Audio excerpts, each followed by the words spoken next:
Guys, kumusta po kayong lahat? Welcome po kayo dito sa ating channel. Dito may mga talata na paudi nating pulutan nagkalakasan para palakasin ang ating relasyon natin sa dakilang Panginoon Hesukristo.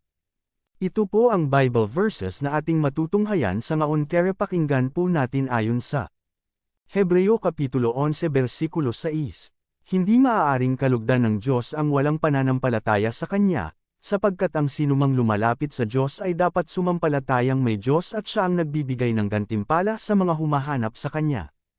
Roma Kapitulo 8 versikulo 5 hanggang 8.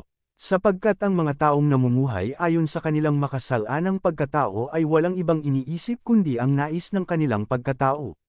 Pero ang tao namang namumuhay ayon sa banal na Espiritu ay walang ibang iniisip kundi ang nais ng banal na Espiritu. Ang kahihinatnan ng pagsunod sa nais ng makasalanang pagkatao ay kamatayan, pero ang kahihinatnan ng pagsunod sa nais ng banal na Espiritu ay kapayapaan at buhay na walang hanggan. Kalaban ng Diyos ang sinumang sumusunod sa nais ng makasalanan niyang pagkatao, dahil ayaw niyang sumunod sa kautusan ng Diyos, at talagang hindi niya magagawang sumunod.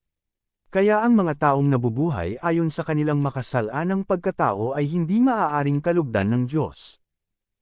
Guys, kung nagustuhan po ang videos nato, bisitahin ninyo ang Telso Llorente channel ko. Pa-like, share naman guys.